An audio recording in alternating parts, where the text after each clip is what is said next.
Programa VIP, oferecimento Origami Buffet. Parabéns pra você, é no Origami Buffet, 3627-4080. Promoção 20 anos Óticas Diniz, são 20 carros, 0 km para fazer você feliz. Farmácia Unimed, aqui o preço é o maior barato, sempre. E Óculos Bambu, a cara do Brasil. Olá, boa tarde. Hoje no VIP nós continuamos o nosso bate-papo com o senador Pedro Taques. Senador, tem uma pergunta aqui da Márcia Ferreira.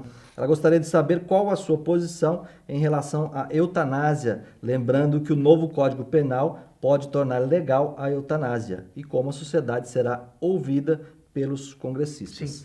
Eu afirmei que eu sou relator do Código Penal, do projeto do novo Código, e a Comissão de Juristas trouxe a eutanásia como um homicídio privilegiado. O que é isso, tirando o juridiquês? O cidadão não seria responsabilizado pela eutanásia. Eutanásia significa boa morte ou morte boa, né? É uma construção de que o cidadão ele tem o direito de escolher a data da sua morte. Ele tem esse direito. Isso significa dizer que o médico não vai aí aplicar uma injeção para que ele morra. Não é isso. Isso aí é ortotanásia, é outra coisa. A eutanásia, se não existe mais possibilidade de que esse cidadão sobreviva, né, o médico, ele apresenta um laudo, um grupo de médicos, para a família dizendo que esse cidadão não tem mais perspectiva de uma vida que seja digna, né, digna no sentido de existência, no sentido de existência. E aí existe a possibilidade de que estes médicos não sejam responsabilizados, porque em tese eles seriam responsabilizados por homicídio privilegiado. O Conselho Federal de Medicina já existe resolução sobre a eutanásia. Isso será debatido. Como será feito? Eu não decidirei isso só. É um grupo de senadores, são 11 senadores. Nós ouviremos a sociedade civil, faremos uma audiência pública aqui no estado de Mato Grosso para debater o novo código, não só este tema. E eu convido a Márcia para trazer seus conhecimentos. Estamos ouvindo especialistas sobre o tema, ouvindo as várias confissões religiosas, como católicos, evangélicos, para que nós possamos construir um código que seja um código atual e um código que leve em conta a sociedade brasileira. Faremos audiências públicas até no mês de julho e a Márcia e os seus telespectadores estão convidados para essas audiências. O Igvon Gabriel quer saber de você se o senador Jaime Campos foi parceiro nessa sua empreitada lá no Senado. Sim, o senador Jaime Campos, ele me levou ao presidente do DEM, o senador Agripino, que o DEM se comprometeu a apresentar os votos para que eu pudesse ser eleito presidente do Senado, e ao que consta, o senador Jaime Campos votou em mim. Ele me disse isso. Você esperava mais votos? Sim, na noite anterior eu tive apalavrados 29 votos. Aí me roubaram os votos durante a noite, alguns senadores mudaram de opinião. Eu tenho noção do meu tamanho no Senado, eu sou um senador que estou começando ali, mas 18 votos são votos significativos, notadamente se nós levarmos em conta quem votou. E eu me coloco com muito orgulho, um orgulho cristão, de estar do lado do senador Randolfo, do senador Cristóvão, do senador Pedro Simo, do senador Jarbas, da senadora Ana Amélia, que são senadores que têm legitimidade para debater qualquer tema no Senado da República. Bom, a Kelly Maciel aqui pede o que se pode ser feito para ajudar os estudantes que contrataram o FIES com base na liminar em que davam o aval a quem tivesse restrição no nome e agora estão sendo barrados e não podem concluir os estudos. Eu fiz a faculdade com o antigo crédito educativo, que hoje é o FIES. Eu passei por isso também. No dia da minha formatura, eu era orador, quase não pude colar grau, mas aí nós tivemos uma decisão judicial favorável. Eu recomendo a você que procure o Ministério Público, para que o Ministério Público possa lhe ajudar. Se você também tiver interesse, o nosso gabinete está à disposição para tentar conversar junto à Caixa Econômica e à universidade, porque a universidade não pode proibir você de frequentar a aula por isso, né? Ela não pode estabelecer uma constrição que não seja uma constrição prevista em lei. E já existem decisões sobre isso. Você pode, o Eduardo está autorizado a passar o telefone do gabinete para que você possa entrar em contato, porque de alguma maneira nós possamos lhe ajudar. O Adalberto Souza aqui faz críticas sobre as obras emergenciais, que foram as primeiras a começar em Mato Grosso, parece que serão as últimas. O trânsito caótico, cada vez mais caótico, e se você acredita que essas obras vão terminar até a realização da Copa do Mundo aqui em 2014. Sim, na semana passada eu fiz um discurso no Senado, levando-se em conta o relatório do Tribunal de Contas do Estado, do conselheiro Antônio Joaquim. Eu falei o que estava ali no relatório. É preocupante a situação. Agora, nós todos temos que torcer e trabalhar para que esta Copa efetivamente exista. O primeiro jogo já está marcado. Ninguém vai adiar a Copa do Mundo. A Copa vai se realizar, o primeiro jogo está marcado. Nós todos temos que nos unir, independente de partidos políticos, independente de eleições futuras, para que esta Copa ocorra. Agora, a Copa do Mundo não é só VLT, não é só mobilidade urbana, não é só Miguel Sutil. Copa do Mundo é muito mais do que isso. Copa do Mundo significa legado, o que vai ficar para o cidadão mato-grossense. Nós teremos aqui 3 ou 4 jogos da Copa, 75% desses ingressos são vendidos em pacotes internacionais, pacote de turismo. Poucas pessoas de Mato Grosso assistirão à Copa ali na nova arena, isso é fato. A maioria assistirão pela televisão, pelo telão, porque vai ser muito caro isso. O importante é que nós possamos nos orgulhar de Cuiabá, de Mato Grosso, eu digo de Mato Grosso, porque a Copa não é só de Cuiabá, porque o interior está contribuindo através do FETAB, que é um fundo que o interior está contribuindo com a Copa de Cuiabá. Esta Copa precisa deixar legado para o povo daqui. O cidadão, a dona Maria, lá do 1º de março, ela precisa ter um hospital de qualidade. O seu José, lá do Jardim Vitória, o seu filho precisa saber falar inglês, espanhol, até o dia da Copa, para que nós possamos bem atender os turistas e ficar o legado. Veja algumas cidades que foram sedes de Copa ou de Jogos Olímpicos, esse tipo de evento transforma aquela cidade. E, infelizmente, isso nós não estamos acompanhando em Cuiabá. Eu torço e trabalho para que esta Copa possa nos orgulhar, não ser um motivo de vergonha para o povo de Mato Grosso. Pedro Camargo, novamente, que fala sobre o voto fechado, secreto, se isso tem possibilidade de mudar no Senado. Sim, eu fui favorável à proposta de emenda à Constituição do senador Paim para acabar com o voto secreto. O voto tem que ser aberto. O eleitor de Mato Grosso tem que saber em quem eu votei, de que maneira eu votei no Senado da República. Diferente do voto que nós elegemos os nossos representantes para que estejam no Senado. Eu sou favorável a que toda votação seja aberta. Aí cada senador assuma a sua responsabilidade. Senador, deputado que tiver medo de votar, é melhor ficar em casa, né? Bom. O Antônio Quadros aqui, eu acho que ele até se equivocou. Eduardo, diga ao nobre senador, se ele tem compromisso com o povo de Cuiabá, que ele faça as emendas e envie para o governo do estado. Okay. As emendas são feitas para o governo federal, né? Não ao governo estadual. O Eduardo, Eduardo, o nome dele?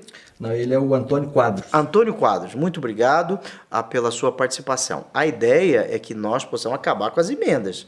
Emenda é um instrumento de corrupção. Os grandes escândalos nacionais passaram pelas emendas. Sanguessuga, Mensaleiro, Operação Vampiro da Polícia Federal, passam pelas emendas. Existem parlamentares que se transformam em despachantes do orçamento da União. Só trata de emenda. Nós temos que combater a causa. A causa disso é o Pacto Federativo. Agora, as emendas existem, nós temos que trazer recursos. Eu estou fazendo isso para Cuiabá. Veja, eu já citei aqui eu e o deputado Homero, e tem que ser citado o deputado Homero, estamos trazendo recursos para o pronto-socorro de Cuiabá, destinei verba para o saneamento de Cuiabá, para a orla do Rio Cuiabá, ali nós vamos fazer um ponto turístico para a Copa do Mundo, junto com o prefeito Mauro Mendes. São ações de um senador. Agora, um senador não pode fazer tudo em 2 anos. Se um político vier aqui falando que vai fazer tudo, ele está mentindo. Já existe muito político mentiroso. Eu prefiro não ser um político mentiroso. Essa agora vem lá da Canoa Peixaria. Pergunte ao senador como ele se sente estando em uma casa que representa o Estado, onde mais de 1/3 dos integrantes do novo comando do Congresso terá de conciliar as atividades do mandato com as explicações devidas à Justiça. Isso não é uma vergonha? Sim, isso é uma vergonha. Agora, mais vergonha ainda é o eleitor votar nesse tipo de senador, né? Veja que nenhum senador que ali se encontra, ele comprou aquele cargo. Ninguém está ali de forma autoritária, de forma arbitrária. Todos os senadores foram eleitos. O cidadão tem que ter consciência. Não adianta você responsabilizar só os políticos.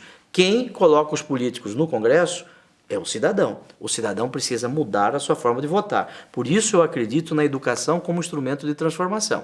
Aí o cidadão vai ter consciência de sua importância, vai saber cobrar. É fácil você jogar responsabilidade nos políticos, mas a cada 2 anos nós temos eleições. É só nós votarmos decentemente. É só nós votarmos com consciência. Os políticos têm culpa sim, não estou retirando a culpa dos políticos, mas o cidadão precisa ter consciência que ele é mais importante que o político. A Ivani Vasques Moreno, Ivani Moreno, um abraço para você, Ivani. Ela pergunta aqui o que virou o mensalão em pizza? O mensalão não virou em pizza. Nós temos parlamentares condenados há mais de 10 anos, inclusive parlamentar de Mato Grosso, condenados. Agora, só falta o Supremo efetivamente publicar o acórdão, isso vai ser a decisão, isso vai ser feito em fevereiro, segundo o presidente Supremo disse, e essas pessoas estão merecendo prisão. Tem que ser preso, porque só o pobre vai preso no Brasil. Nós temos que mudar isso. O deputado, o senador, o governador, o prefeito envolvido em crime tem que ser preso. Esta é a minha opinião. Se roubou, é prisão. Este é o projeto que eu apresentei, que transforma a corrupção em crime hediondo. Não terminou em pizza. Até agora não. Está no prazo, eles foram condenados. Existem o deputado, ex-deputado José Dirceu foi condenado a mais de 10 anos. O Augusto Lima pergunta aqui o que você acha sobre a presidente Dilma diminuir a conta de energia e aumentar o preço do combustível. Você tirou com uma mão e deu com a outra, ou deu com uma e tirou com a outra. Muitas vezes esse tipo de projeto é um projeto demagogo. Não estou dizendo que é o caso da presidente Dilma. Houve a diminuição do preço da energia porque foi feito um acordo com as concessionárias e eu votei favoravelmente a diminuição do preço da energia porque prorrogou-se o prazo de concessão, antecipou com esta possibilidade. Agora o aumento do preço da gasolina foi porque aparelharam a Petrobras. A Petrobras está dando prejuízos todos os anos, está caindo o valor de mercado da Petrobras, o que prova que a administração passada da Petrobras foi uma administração infeliz, para falar o mínimo. E a Dilma fazia parte do conselho, inclusive. A Dilma, a presidente Dilma, como ministra, era presidente do conselho da Petrobras. Então, alguma coisa de errado aconteceu ali. O ex-presidente da Petrobras, o Sérgio Gabrielli, que é secretário do Planejamento da Bahia, está sendo demonstrado que ele é um incompetente, para não dizer outra coisa. A Leninha Ribeiro aqui pergunta o que você acha do município de Cuiabá ter pago 3.600.000 reais para a Escola de Samba do Rio de Janeiro, Mangueira, para que tivesse o nome de Cuiabá incluído no enredo. Com todo respeito, se eu tivesse que decidir sobre isso algum dia, eu não decidiria, eu decidiria por não pagar esse dinheiro. Existe pagar isso para desfilar na Escola da Mangueira. Nós temos outras prioridades e governar, administrar é escolher prioridades. O mais importante é a saúde, é a educação, é a segurança. O carnaval, a iniciativa privada pode contribuir com isso, e muito. Nessa área aí, a Líbia Gomes pergunta aqui, pergunta para o nosso senador qual a pretensão estrutural para a educação e a saúde. Ficou um pouco vaga, né, a pergunta. A questão da saúde. Eu defendo um projeto do senador Cristóvão Buarque, que recebe a denominação de federalização do ensino fundamental. Aliás, vamos debater isso no dia 1º de março aqui em Cuiabá. O senador Cristóvão virá, junto com as 3 potências da maçonaria, já está marcado, dia 1º de março, uma sexta-feira à noite. O que é a federalização do ensino fundamental? Todos os lugares que nós formos no Brasil, aqui em Mato Grosso, nos 141 municípios, você tem um Correio, tem um Banco do Brasil. São instituições federais. Tem o mesmo padrão de atendimento, os servidores recebem o mesmo valor. O ideal seria que o ensino fundamental, onde nós preparamos o cidadão para o futuro, também fosse federal. Isso, com o tempo, nós abarcaríamos todo o Brasil. E retiraríamos o ensino o ensino superior do Ministério da Educação, passando para a ciência e tecnologia. Porque nós investimos muito no ensino superior e esquecemos o ensino fundamental. Nós precisamos preparar o povo da nossa terra para o futuro. E o ensino fundamental é o caminho. Porque muitas pessoas chegam na universidade e não sabem ler nem escrever. O chamado analfabeto funcional. Ele não sabe transmitir uma ideia pela língua culta, pela forma verbal ou forma escrita. Temos que investir desta forma, fazer uma formação continuada dos professores, valorizar o professor. Agora, valorizar o professor não é só salário, é também salário, mas pensar na chamada meritocracia, fazer com que os melhores professores ganhem mais e eles possam formar outros professores. Alguns sindicatos são contra isso, mas em Minas Gerais isso deu certo, melhorou os índices educacionais de Minas Gerais. Saúde. A saúde curativa ela é muito cara, porque hoje ela é altamente tecnológica. Isso é um problema não só do Brasil, não só de Mato Grosso, mas do mundo todo. Temos que investir na saúde preventiva, investir nos agentes comunitários de saúde, nos agentes de combate às endemias, no programa de saúde familiar. O investimento tem que ser feito na prevenção. A saúde curativa, eu disse que ela é cara. Nós não teríamos condições de ter um hospital de referência em todos os municípios do estado. Precisamos investir nos hospitais de referência. Por exemplo, o Hospital do Câncer aqui, o Hospital Infantil em Cuiabá, os hospitais regionais em polos, desde que eles funcionem, e a alta complexidade, média complexidade, por conta do estado e naqueles maiores municípios. Baixa complexidade, que são as doenças que não exigem maior tratamento tecnológico, nos municípios pequenos. Veja que Chapada dos Guimarães, há 2 anos, não nasce uma criança ali, vem nascer em Cuiabá. Alguma coisa está errada e o estado de Mato Grosso precisa investir o constitucionalmente determinado na saúde. Não tem feito isso e o estado está devendo para os municípios. Portanto, o estado de Mato Grosso não está cumprindo a sua função. Eu recebi também uma outra mensagem aqui da Marcilei Leandro.